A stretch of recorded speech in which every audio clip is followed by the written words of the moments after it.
तो मेरे प्यारे बच्चों, नेक्स्ट क्वेश्चन हमारे पास आईआईटी जेई 1994 का क्वेश्चन है। क्वेश्चन में गिवन है particle of mass m is moving on the circular path of radius r such that the centripetal force AC, centripetal acceleration AC is varying with the time.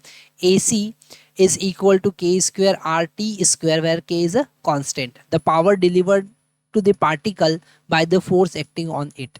ठीक है, तो यहाँ पर हमें ये बात ध्यान रखना है कि अगर हम सेंट्रीपिटल फोर्स की बात करते हैं तो सेंट्रीपिटल फोर्स के कारण कोई पावर डिलीवर नहीं होता है, क्योंकि उसका वर्क डन जीरो होता है।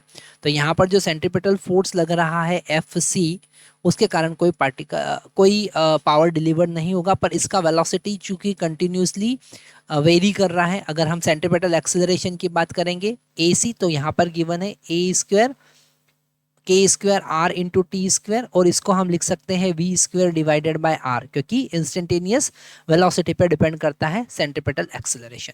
तो यहाँ पर v स्क्वायर का वैल्यू हम देखें तो हमको मिल रहा है k square r into T, और यहाँ पर वेलोसिटी की बात करें तो k into r into T आ गया, मतलब यहाँ पर वेरिएबल वेलोसिटी है। ठीक है, वेलोसिटी तो वैसे भी वेरिएबल ही होती है, पर उसका मैग्नीट्यूड भी यहाँ पर वेरी कर रहा है।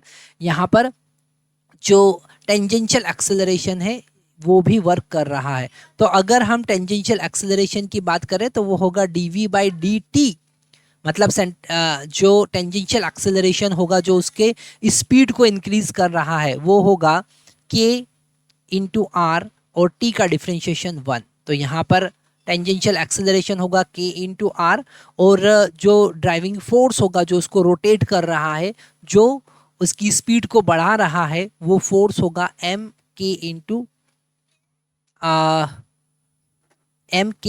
आर।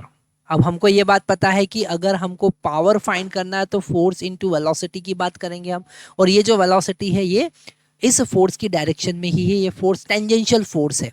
तो यहाँ पावर हो जाएगा एम के आर इंटू वेलोसिटी है के आर इंटू टी। जब हम यहाँ पर मल्टीप्लाई करेंगे तो हमको पावर मिल रहा है M K square R square into T. तो आप देख सकते हैं कौन सा आंसर करेक्ट होगा। डेफिनेटली बी ऑप्शन यहाँ पर हमारा करेक्ट ऑप्शन होगा। ठीक है, तो ये आपको कुछ कॉन्सेप्ट, बेसिक कॉन्सेप्ट याद रखना है कि सेंट्रीपिटल फोर्स जो होता है वो पावर डिलीवर नहीं करता, उसके कारण वर्क डन क्या होता है, जीरो होता है।